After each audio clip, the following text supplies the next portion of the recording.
Welcome, Jay. So happy to have another physical therapist, movement lover, guru that you are on today. Oh, thanks for having me. It's great to be here. Love chatting about bodies and how to make them work better. I know, I love it. And let me just mention, in addition to being a physical therapist, you are an educator, you are an author, you are an inventor. I mean, you have a lot of things going on. So I really would love to start off and learn about how you got into this line of work. Yeah, everything I've done has been born out of frustrations with things that don't work right. I ended up not working when I was a long time ago in high school. I was a swimmer, and as a swimmer, you spend lots of time training and lots and lots. It was in the water for 20 to 25 hours a week from the age of 7 on. Hmm. And you become this tremendously dangerously strong engine, and you are horrendously weak in terms of ability to stabilize against ground sports. I was sort of forced to run in high school. I didn't want to at all, but I was forced because I was fit, right? And I showed up. I was quite, decently fast, but I kept getting hurt, and I didn't like the fact that it's 15, 13, 14, 15, 16 years old and kept getting these overuse injuries and training 25 hours a week, and all the physicians you'd see would be like, "Oh, well, running's bad for you. You shouldn't do this." And I just didn't like that answer. So, tried to.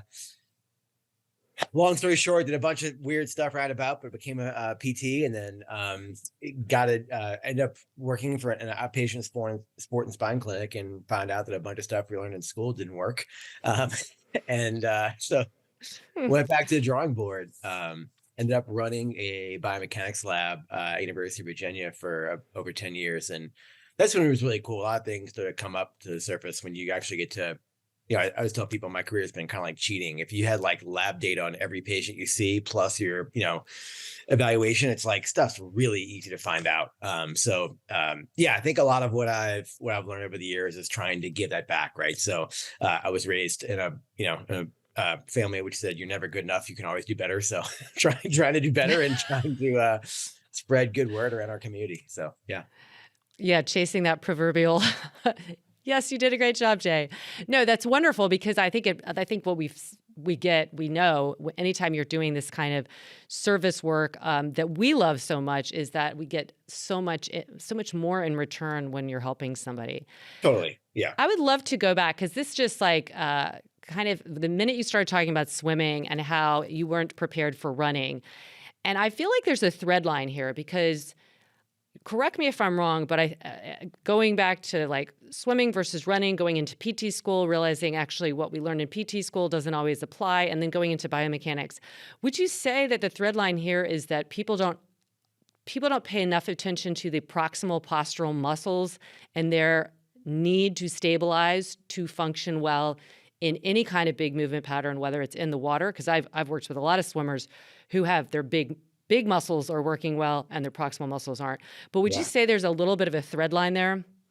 100%. I mean, yeah, it's like there's certain foundational skills that would need to happen, right? And like this should start. I mean, we can get in a big soapbox, Laura, if you want, but Oh, like, I'm right there with you. Why aren't we teaching this to kids, right? yeah, this should start Once you deep, get off the ground and you're not crawling anymore, I think right? it's a downhill slope.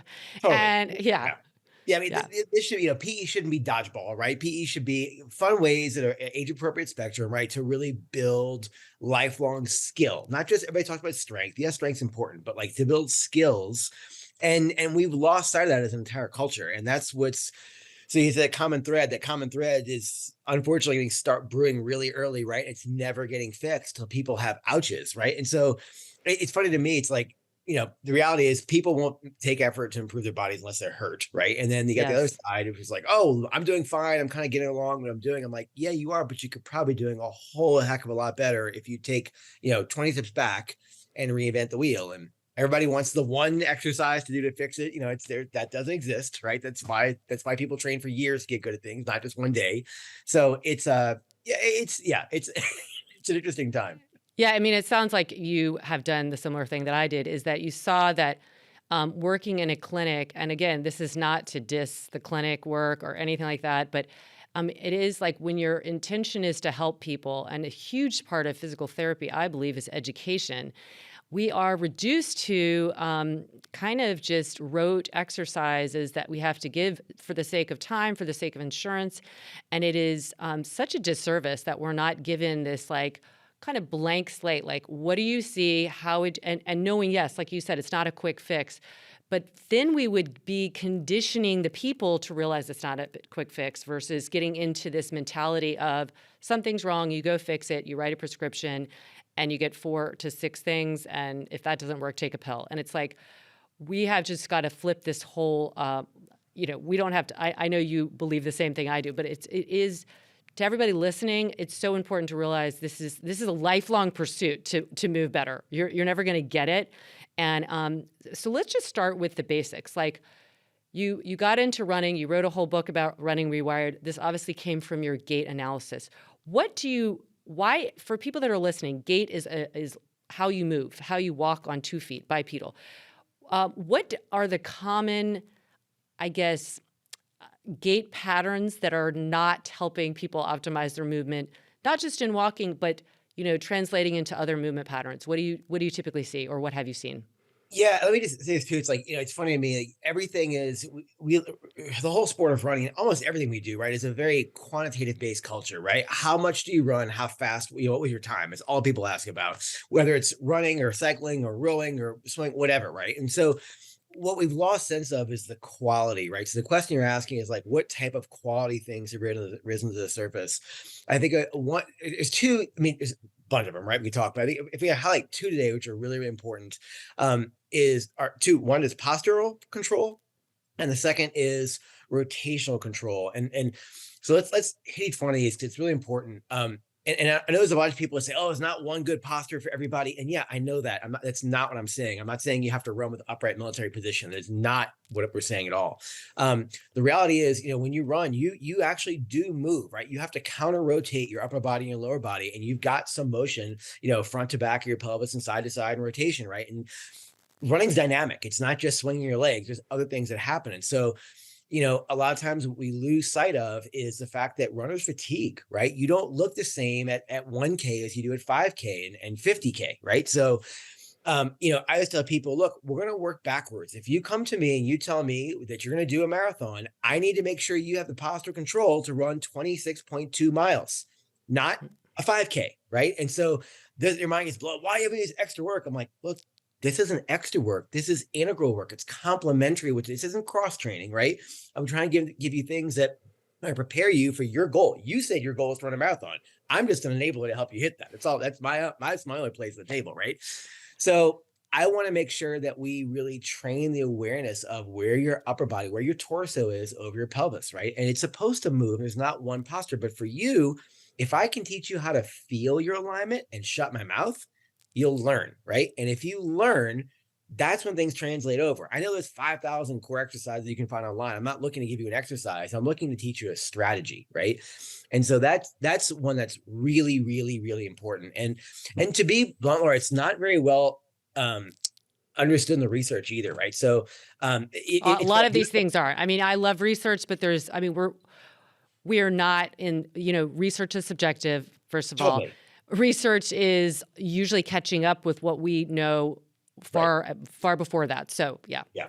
I tell people all the time, research guides your thought process. It doesn't tell you how to treat your patients. Those are. Yeah. But so it's funny. I was asked to do a conference presentation years ago. I co-founded a conference at UVA called Running Medicine Conference. It's like, I don't know, their 18th or 19th year this year. Anyway, on influence of upper body mechanics and running, and there's really not that much out there, right? And so I said, okay, look, I'm gonna do my own little pilot study. And so I basically had a bunch of runners come in. I said, just run, right? Now I want you to run with kind of a slump position and then an arch back position for a little while, right? And just by doing that, like no exercise, nothing, right? Just by doing that, we found that we can make running harder, okay, from a efficiency standpoint. Or you could make running more stressful. You could overload your body parts more just by cheating your running position. And people are like, oh, well, you artificially created that. And I was like, nope, those are the exact patterns we see every day. Just go look outside, and you'll see people running like this all the time. So a lot of it's the skill, right? So I think that's one huge piece is pay attention to your running posture, find some awareness in that. And that's so critical. Right. So can you just pause there? So when Yeah. people are listening and they're like, well, besides going to somebody, like, what should I be aware of? Like, is there an intrinsic or extrinsic cue that you ask people? Say they're just running pretty much on a level surface, no major hills at this point. What are the things to think about? Yeah, I can make this really simple. So those of you who listen to this and you can stand up, okay? Hmm. And what I want you to do for me to do a little awareness exercise. So I want you to put your right hand on your belly button. I want you to put your left hand on your chest, on your sternum, okay, in front of you. And a lot of times people talk about posture. They try and tuck the pelvis or tuck the tailbone. That's not what we're doing. In fact, please don't do that, because if you tuck the tailbone, what you're doing is you're actually using your hip extension range and you can't stride out behind you. So good luck running, right? So don't change from the bottom. We're going to think about the top, right? So what I want you to do with your right hand, your belly button, and your left hand, your chest, and just relax, just wiggle yourself for a second so you can relax and just feel where you are on your feet. Some of you out there right now will be in a pretty good position, and you can feel this. This isn't something I have to look at or measure. If you're in front of me, I do this the same way, right? If you feel like your weight's evenly split between the heels and the balls of your feet, you're right now in your sort of neutral alignment, okay? The reality is, most of you listening right now are going to feel very heel heavy, right? You're going to feel a lot of weight on your heels. And the reason why is because we tend to stand with our pelvis kind of in that anteriorly tilted position or kind of forward rotated position and an increased arch on our low back. And that's what your body thinks is normal. So when you walk and yes, run, right? All you're doing is throwing volume at the same postural problem you've got to begin with. You can't feel where you are in space. So that's some people, like the backseaters, what I call those, right? And then the other aspect is sometimes people just tend to kind of slump forward, and they kind of roll their shoulders forward, they roll their neck forward, because we spend all of our time texting and at desks all day long, right? And so again, that position becomes one we adopt when we run because it's familiar, right? So what we're going to do is we're going to play with this little thing. We're going to keep our right hand, our pelvis nice and stable. That left hand, your chest. I want you to lean back. So even if you're not somebody who feels heel heavy, I want you to lean back with me so you do feel this. And you're going to lean backwards just enough to the point where you feel weight in your heels. And then we're going to take our left hand, our chest, and we're going to drop those forward in space until you feel weight evenly split between your heels and your ball of your foot. And that should feel evenly balanced. And then let's go too far now. So drop your chest down even a little bit more, and you feel that weight really go on your toes. And you may even feel your toes go dig to the ground. Back that off and go back to that neutral position. Now, what I want you to do, I want you to take your pinkies and I want you to put your pinky on the front of your pelvis, a spot called your anterior superior iliac spine. You don't have to remember that. Just think the bump in the front of your pelvis, okay? And now I want you to take your thumb, right? So pinky is on the front of the pelvis. Your thumb goes on any rib. Just reach up to any rib you can find, just kind of clamp down on it. And imagine your hand is now a vice, right? It's a rigid object. And what I want you to do for me is keeping your torso, use it as a cue, right? To keep your torso stacked over your hips. Go walk around, walk to your kitchen, walk to your backyard. I don't care. Walk somewhere, right? And just feel that awareness of your torso moving forward with your pelvis at the same time, right? And not what a lot of people do is the second the heel comes down, right? The heel strikes the ground and they let the pelvis kind of break position, right? It rotates forward, the back arches and they shift. And so all the sloppy control, just think about that alignment and do this a bunch of times throughout the day, right? It can be, again, taking a break at lunch, can be walking to get your kids, whatever it is, but just do this often. And you're just building the habit of upper body stacked on lower body. That's all, right? And so if you can learn that, it is huge. And like you Huge. can do this when you run if you want to, but just, and if you want to stop during your run, your heart rate's not going to drop that much. Walk for 10 seconds, right? And just put this awareness in your pattern. It's super, super helpful. I love that. That's exactly, you're speaking my language, because I talk so much about the thoracopelvic cylinder. In a lot of ways, what our limbs are doing is way less important. It's because, especially like on the mat, if you're not controlling the center, it doesn't really matter, and Right. because then it shows up in all the other ways. And but yeah, you're totally speaking my language. And it's funny because we in lit we talk about the diamond, where we put the heel of the hand on the ASASs, the pinky kind of down toward the pubic bone, thumb up toward above the navel. So it's like a diamond, and just cinching that together to control it. Yeah. Because it's that connection, the rib, those front ribs that are, I also call them the curtains because of they don't attach to the sternum. They really get, free range, and they'll just move, and they move in a result of the pelvis. And like you said, if you can control from the top down, it's just another way of it's kind of like a side door again, and the brain pays more attention to it because it's not such a it's a refreshing new way of feeling it and looking at it versus just like you said, overly tucking the pelvis, thinking that you're trying to get into neutral. Totally. Great advice. Okay, you said there was a second thing besides that. Yeah. So, this is interesting, right? So running is moving forward, right? And so over the past few years, we've heard lots of people say, oh, well, let's talk about strengthening the hip abductors and the frontal plane muscles. And yeah, great. Okay, let's do that. But what's more important than strengthening the frontal plane is the transverse plane, the rotational plane. And let me just give you an example of again, when you run, you have to counter rotate your shoulders on your pelvis through your spine. You have to counter rotate your pelvis on your thigh. You have to counter rotate your shin on top of your foot. And you have a ton of rotation that occurs within your foot, which is we call pronation, supination. Don't let those words scare you. It's just basically rotation of your rear foot and your forefoot. And so that's what I spend the vast majority of the time, right? We talk about, how do you really fix things with runners? It's not this frontal plane stuff. Like, I know a lot of you out there have seen a picture of yourself coming across the finish line. If you're a clinician, your patients bring it in, they show you that, their knee diving in right to the inside that we call dynamic valgus.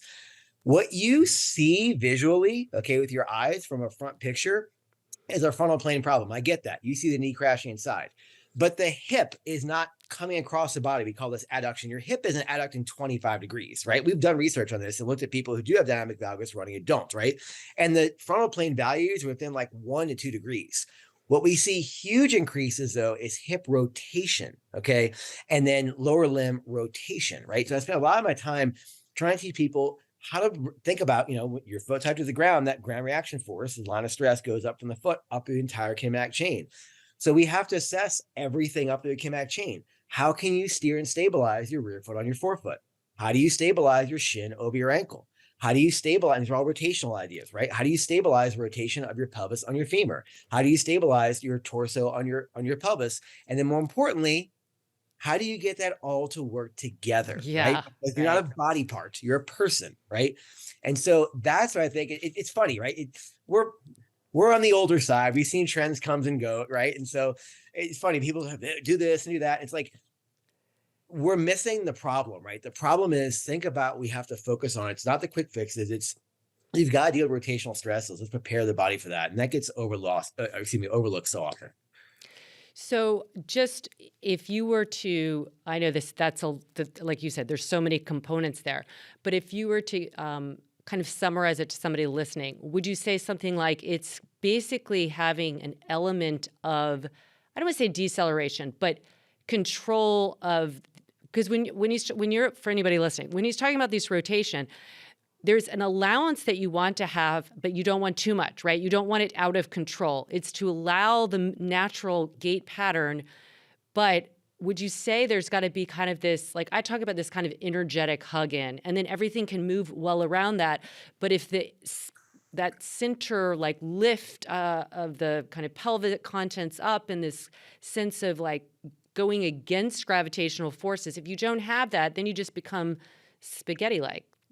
What are some of the cues that you give people to have in mind as they're moving slowly and then picking up the pace? It's actually easier in some ways as you're picking up the pace because you have some natural kind of coil going on, but you still have to contain it. Yeah. Let's even back up one step here. So I will definitely get the cues because those are really helpful, but let's do something because I think everybody in your audience has done a bridge before, right? So let's we do them all the time. Right. Every single class. Yeah. Yep. Let's even make this simpler, right? So a bridge, you're basically lying down your back, right? You're taking your hip from a flex position to more of a neutral position, right? And the goal is you don't cheat your back. You're supposed to move your hip, right? So everybody's done that before, and you're moving your hip from flexion to neutral. Great. So then you've probably done a single leg bridge at some point in time, right? Where basically we're now asking you to move your hip from flexion to extension, but we're also, because it's single limb, right? Your leg is slightly to the side of midline. And so now you have a little bit of rotational control. What most people wind up doing, right? We say bridge up, they wind up, with people who don't have proper hip strength, right? Their pelvis, when they go up into bridge position, the high position, right? Their pelvis tends to twist and rotate downward, right? And so that motion isn't bad. I want you to be able to twist, right? To exponentially rotate. but I need you to control that, right? So one of the tests I have people do all the time is when I actually assess a single leg bridge, right? And so I'll say, go into a single leg bridge for me. And I want to see them maintain level, but I'll say, let your pelvis go into external rotation, right? Let the opposite side of your pelvis rotate down. And then now, without changing the height of your pelvis, right? Without bridging up higher from your hip, I now want you to actually actively internally rotate your hip, right? So I'm taking them through that range of active control of internal and external rotation. Why? Well, because when you run, you have to be able to what? Actively control that motion. And so one of the problems I see is when you talk about cues, and I love cues, but we give people cues when they don't know how to move, right? So the simplest way I can explain this, because this is just an easy one to visualize, if you have really poor control of your hip extension, right? Because running is swinging your leg in front of you and then back behind you. The reality is most people don't have good control of their hip when it goes behind midline. What happens is instead of extending their hip, they want to extend their low back, right?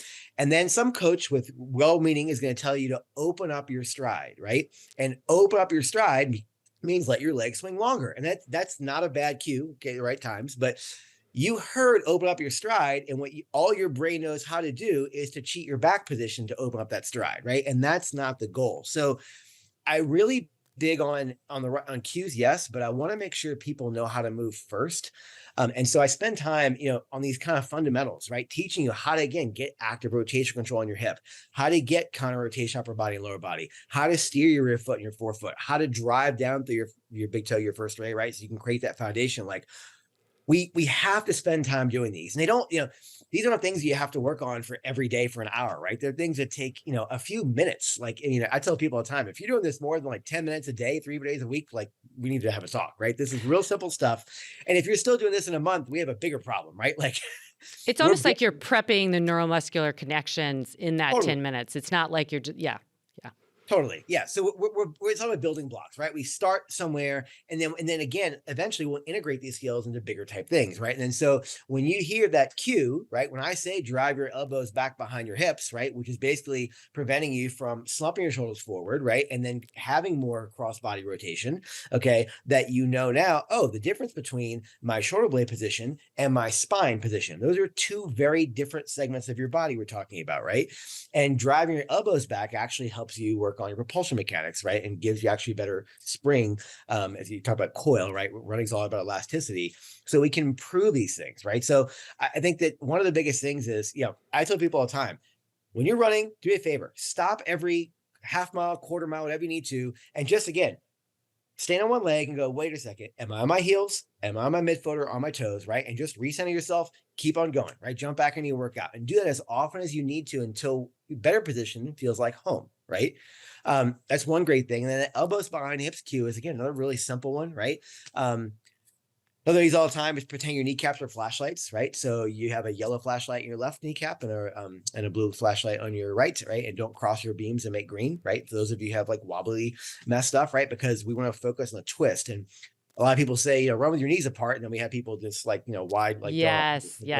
So, it's all about that, excuse me, it's all about that spiral control that really focusing on. I love that. And I always reference, if you want to watch this in action, watch the elite marathoners.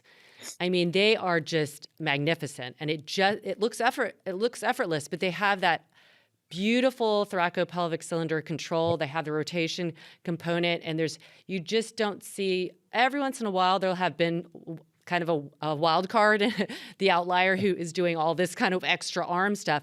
But most of them are it's amazing. They really have, they're really centered over their center of mass is right underneath them. And it's incredible to watch. It really is. And you hit the nail on the head there. Yeah. You said their arms may do this thing again. The arms are the problem, right? So the arms may be doing something interesting, but as long as they can keep those two body parts, right, that keep the cylinder stacked, we're in a good spot. So yeah, I know the ones I've talked about that do this funny little thing, but everything else looks fine, and it's that's just their hallmark move. But it works. It works. Okay, so let me say one thing. Yeah, sorry, please do. Yeah, please. It's important too. I will tell you this, and I worked with a lot of elites, okay? And I will tell you this, for those of you who look at somebody, on the podium and go, oh, they must be perfect. I will tell you right now, I have seen lots of elites who have really they're always riding the tightrope of getting injured. Okay. Always, because their mechanics aren't good. Right. And they have insane physiological capacity, right, from genetics and training hard, but they're not very skilled in their control. So don't let that be the goal standard you're striving for. Right. So take time to work on you. Right. I've seen parents with 4 kids who have amazing mechanics. Right. And they just don't have the talent and don't have time to train for 30 hours a week. Right. So realize there's a Right. difference There's, between yeah. yeah, It's yeah. behind the scenes. Well, Yeah. I'm curious. I'm sure you've read Born to Run.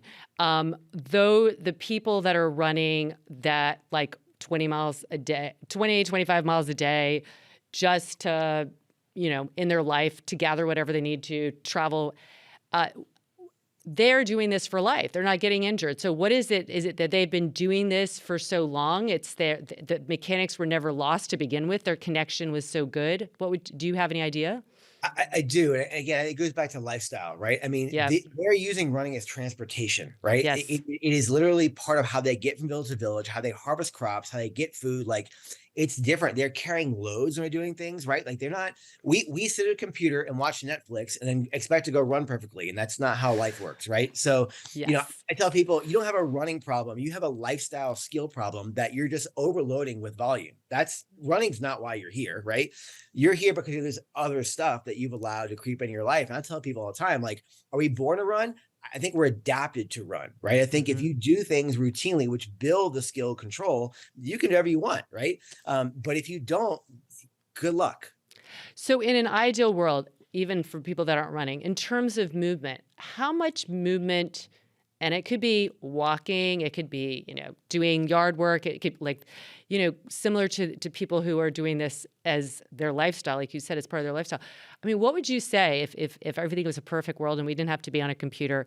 Like, how much movement do you think is ideal for longevity, for continuing this biomechanical goal of, optimizing energy? I think of all these things as not necessarily getting a trophy, as only a few athletes are going to do, but more like, I want to feel good. I want to wake up feeling refreshed and not feeling sore and achy and needing like an hour to kind of realign. So I'm just curious what your opinion about that is with your research. It's a hard question to ask, right? Because it's like, there's like the general answer for the masses, which is, please get off the couch and do something, right? But then there's the reality of, okay, well, I played collegiate tennis, right? Like, so there's a very asymmetric sport with asymmetric demands. So I think that the thing is, like, do things that have a lot of variety and do them often, right? And I think that's the big thing. It's like, yes, I would love people to, if you're doing nothing, then please just start to walk 1K every day. Just start, find a barrier of entry that lets you do something and feel accomplished, and hopefully that'll build. But if you're already off the couch and doing different things, like,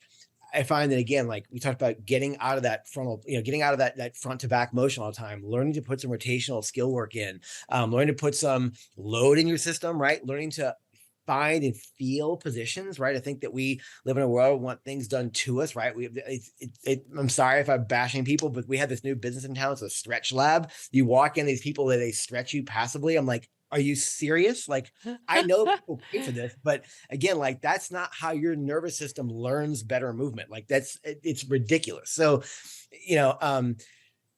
we need to spend time, do different things more, right? Do different things often. And again, that needs to start from school, right? And that needs to be carried out. And, and I always tell people, like, I've worked with over 50 Olympians in my career, and they do a lot of different stuff. They don't just do their one sport. Like, they do a lot of different things, and some of it's mental rest throughout the year, some of it's complementary skill development, right? But like, they know that they're in this for the long haul, and it's like, their body's important, their mind-body connection is important, so they take time to build that even outside of their sport, and you should too.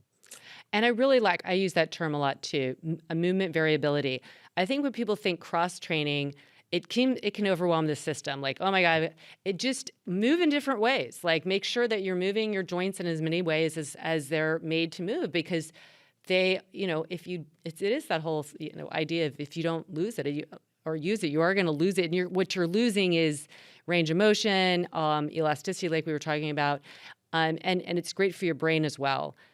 I would also, on this note, I would love to hear about the feet, because I know you've become a foot expert. Was that just by happenstance? Because the feet are so often neglected, and yet then when we pay attention to them, we realize how incredibly important they are, especially because we're only most of the time standing on 2 feet, and like somehow we just ignore them.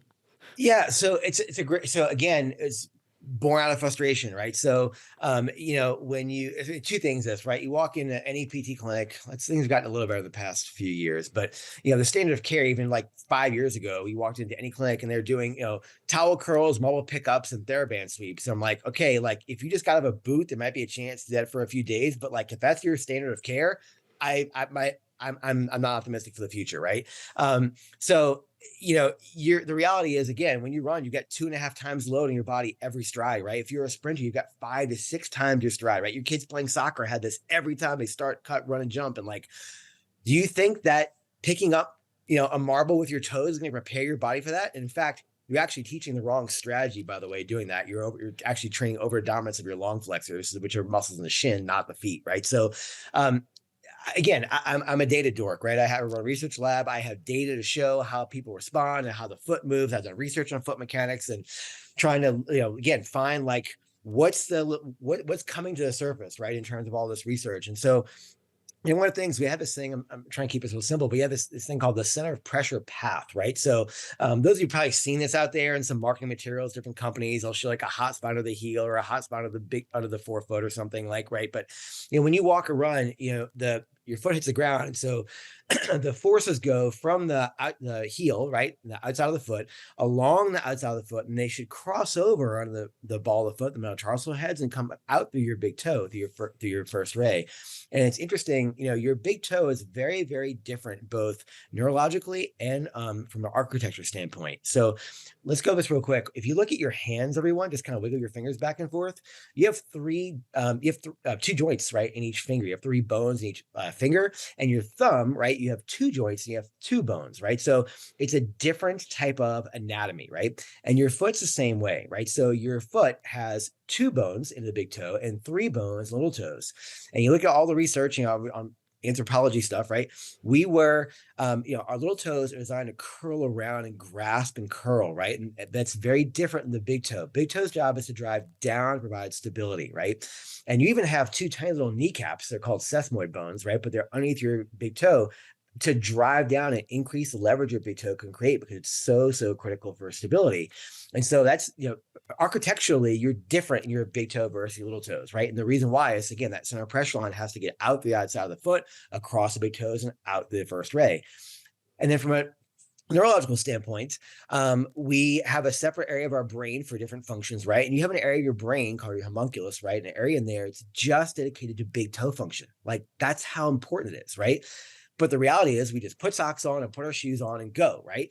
Or let's say we do something like yoga, right? And we work on balance. Well, the reality is, balance is like a mass amalgamation of how you compensate, right? Like, balance work is stand on one leg and see what happens. You may shift from your hips, you may shift from your torso, you may lean from your trunk. I don't know, like, and you may not quote fall over, but that's not a better strategy, right? So my goal in looking at foot mechanics is, how do we teach people, again, not just strength, but how do we train better strategies of foot control, so that when you do have the foot on the ground, right, that's a solid controlled segment, and then everything upstream can work with the foot, right, to control that spiral line we talked about earlier. So it's about really thinking about how anatomy of your foot's designed, and then building tools and knowledge and techniques to build upon that. Amazing. All right. So I know this is a lot to ask, but because we don't want cookie cutter or like do this in 5 minutes. But what are some exercises or movements or tips you can give for people? And this is for anybody, people who are kind of wanting to keep their foot and especially their big toe in good health, or those who are already experiencing some of the impacts of the hallux valgus, maybe even a little rigidus, getting into a bunion type situation. What are some tips that you would give? For sure. So, I mean, I've been a big proponent for 20 years now of toe yoga exercises, right? Where you're separating out your big toe from lesser toes. I'm teaching this since but since way before the foot was cool. But that's just, again, like, because again, you've got an area of your brain which is dedicated to your big toe, not little toes, right? So you have to be aware of that. But and there's, I put articles on that and videos, everybody has, right? It's all over social media. But here's one's really helpful, right? So I call this a pass around exercise. So what I want you to do, if you have a little 5-pound weight, it's great. But if you don't, just get a gallon of water or just something. Like you just need like maybe 5-6 pounds is plenty, right? But you're going to stand on one foot. And again, this is a little teaching test too. A lot of people, when you stand on one foot, we tend to do what I call be very reactive, right? We tend to just quote balance, like literally like wobbling on the outside of the foot. That's reactive. That's not proactive, right? And you have some people who actually do get kind of, they feel like their balance points evenly across the foot. They just kind of collapse inside and they fall down because they can't stabilize their big toe, right? So this little exercise is great because it teaches you some awareness, right? So what I want you to do is stand on one leg and then try and center your foot as best you can, all right? And then take that weight that's in your hand, just pass that from your left hand to your right hand, and then back of your right hand and back to your left hand. All you're doing is using that little bit of weight to kind of just shift loads from inside to outside of foot. And you'll feel the fact that a lot of you out there are really going to want to just rock out to the outside and wobble. And don't do that. I want you to get pressure, get load underneath the inside of your big toe. And I want your big toe to do a good job to drive down and just practice. Don't worry about reps. Just go for time. Go 2 minutes. Okay. And just, you'll feel this connection of like where this is supposed to be. Right. And it's super helpful is building some like awareness of like, okay, I can balance. And a lot of times do things for balance, but they can be really too hard, right, to build skill. So taking things back and regressing them to something really simple, like, can I just shift a weight back and forth across my body and still keep some awareness of where my pressure is, my foot, what am I feeling? I have a whole, I don't want to make this. I love that. Yeah, you have more, I'm sure. Yeah, but if you want to see a video of this, go to, this is a different thing. I made a little product called Mobo board, but look at the Mobo board site. There's a video of this with the Mobo. You can do it without the Mobo too, right? Just if you want to see what this looks like, but it's real simple. Just pass back and forth and just get that connection down. It's so critical, so important, so that when you do go into like tree pose, right, you can check in. Okay, wait a second. Instead of just kind of letting my hip kind of shift out to the outside because my outside my foot and quote balancing, right, and hopefully grab air to keep myself stable, you can take 1 extra second, set the whole foot down flat, drive down through a big toe, get that solid from the floor, and then build things up, right? And then you move, and then it's like we've got that stability system in place. You're just building that skill. I love that.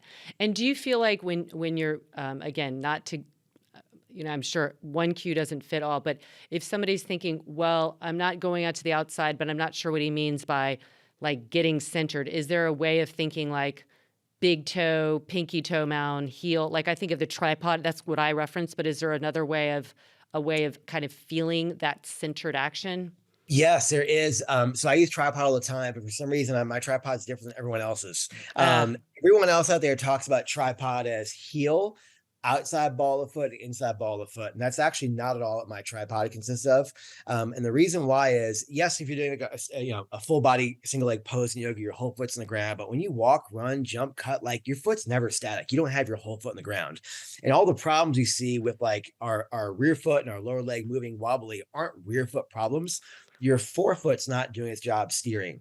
So my tripod is actually different. My tripod is outside ball of the foot, inside ball of the foot, and end of big toe, right? Oh, I like that. That's building the forefoot, and that's where your stability comes from. It's not from the heel, right? Your heel is like the codependent child, right? It's nice and it's important, but it's reflective of what happens up front, right? And so it's really building awareness of where you feel contact control in the forefoot that will guide everything upstream, right? Like arches.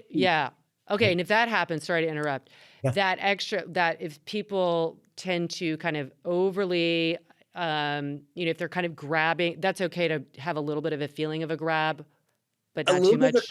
A little bit of a co-contraction is okay, but we want the dominance should be again outside ball of foot, inside ball of foot, and a big toe. So here's one that you can do if you're one of those people who does tend to kind of curl and grasp. Right? Do me a favor, curl and grasp your toes, and you'll see instantly the first thing that happens is the ball of your foot, of your big toe, it comes off the ground. It comes off the ground. Yeah, that's right. So what you can do is a great little trick for this. take a piece of TheraBand, not the two, right, but the band, right, and just anchor it like somewhere, right, like a little like 2 foot piece, right, Yeah. and pull a little bit of tension on that, right. So you can tie it on your coffee table if you want to, and just put that in the ground with like a little bit of tension and stand so that you've got that TheraBand anchored under the ball of the big toe, right, to give you a cue to get load over there, right, because that if you try and do your trick where you curl, that you'll first, the ball of foot comes up and that TheraBand pops out, right? So it'll really teach you to get your weight over and to get that shift. And again, to learn to drive down. When I'm teaching my patients this, it sounds dumb, but I literally say these exact words because it works. I tell people there's a picture of my face right underneath the nail in your big toe. And I want you to smash my face, right? I don't want you to curl it. I want you to smash down on it, right? Oh, I like that. I like that. Whether it was your face or not, but I think that's good. Like it's a press. It's a press down. Right. It's not a curl back. Because I see people who do the claw thing and it's like that it's important to recognize the difference. Yep. Great. Okay. Now, I know you brought up the board and you're very humble, but you're an inventor. And I also worked for a patent. I haven't brought it to completion. It's a postural bra. And it's nice. Yeah. It's like, whatever, 6 years in the making, because it's like but because you know how this is. It's people come up with an idea, they're like, let's do it. And it's like, nope, it takes a while to get the patent and all that stuff. But what inspired you to create this board? Like, and what is the board about? Yeah. So again, like out of frustration, right? So I would have patients in the clinic and I do these things and all the cues we talked about, right? And they go home and they do things wrong because their lives are busy, and I get it. They're not paying attention. And so these things get lost in translation. So I always thought like, hey, again, going back to what I said earlier, I want to put people in positions they feel things and I can just shut my mouth, right? And so I said, would it be cool if I could build an environment to stick someone in, right? That would give them full foot contact because our sensory nervous system needs full foot contact. I want something that wasn't soft and squishy. I'm not going to go on a long tangent, but if you're training on soft, squishy surfaces, you're actually removing sensory information from your body to figure out where you are. I know it's done all the time. I know it's widespread. It's idiotic in my mind. You're literally taking away the proprioceptive cues you need to build proprioception, which is position sense. And I'll argue that to everybody. So we can turf that for later. But so I wanted to have something firm. I want to have it full foot contact. I wanted to have it tilt in a given amount of range of motion, right? And I want that range of motion to reflect the axis of pronation and supination. So the way Mobo tilts is in 45 degrees off the center, which is exactly the axis of pronation and supination. And then I wanted to have a cue to get load over underneath the big toe to think about how we build that progression line of center pressure under the foot. And what we wind up with in the world is Mobo, right? So it's a rocker board, right? It's not a wobble board. Wobble boards I find are actually too unstable. Not that they're bad, but most people, they're so unstable. People just, again, they shift from the hip and not the foot. And I really want to give people that kind of right point of entry to build that foundational skill from the foot. So it rocks. It rocks in a limited motion, which is exactly how much your foot pronates and supinates. And it's actually safe in terms of range for people with an acute ankle sprain, right? And it trains all this in a load bearing position, right? That's the thing. It's not just keeping your foot in the air and sweeping it side to side.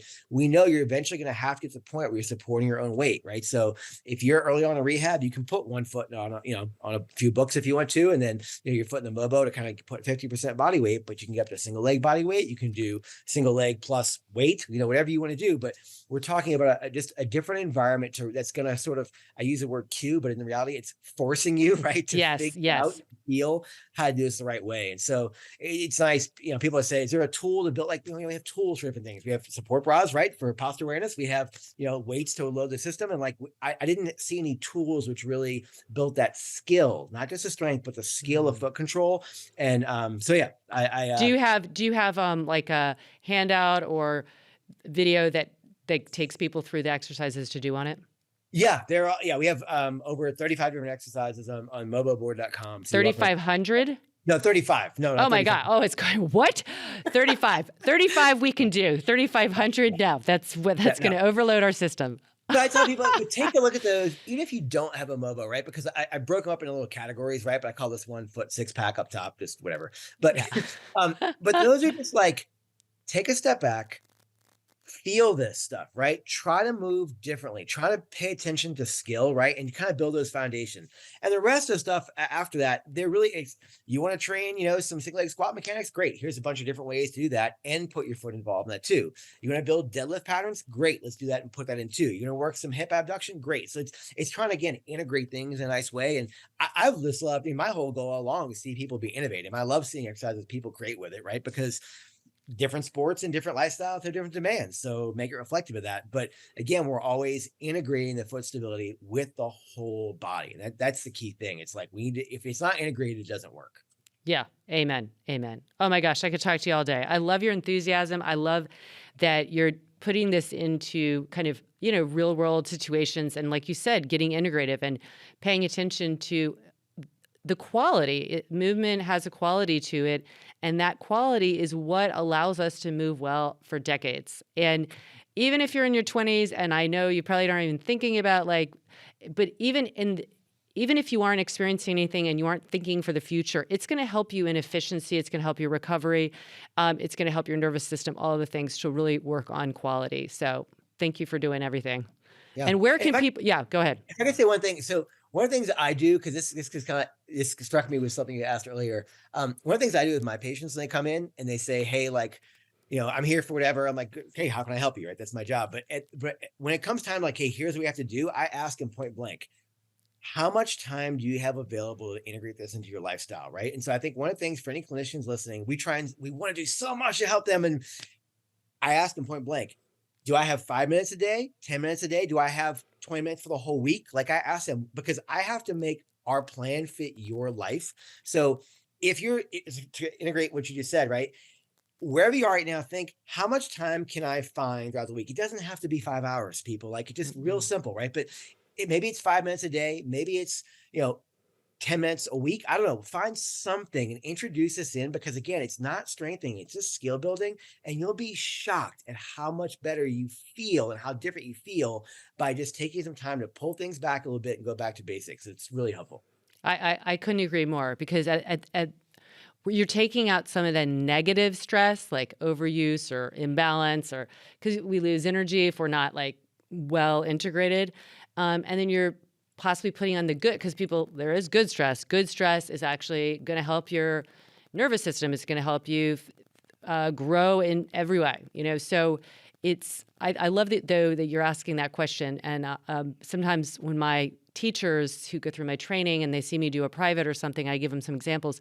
They're always shocked at how little we do because I'm like, what I'm trying to do is if I can impart one nugget that they walk away with from this time, that's a win.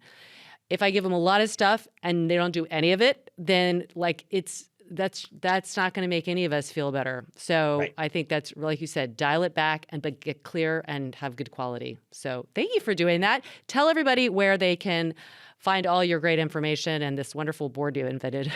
Yeah, I try and put things under, if you just go moboboard.com, it's our website for the board. There's lots of stuff in there too. There's a whole blog section. I've got different posts in there. You can also, on social media, you can follow mobo.board on Instagram and then check out anathletesbody.com. I've got some stuff on there. That blog has been going a little bit. I haven't updated it much, but I'm going to because I'm about to release a whole series on youth athletic development really soon. So that'll be on my blog and also on YouTube too. So some fun things coming. That's incredible. And it's really important to notice. I don't remember. I just read it, but you also have done a lot of research. But research in real world stuff.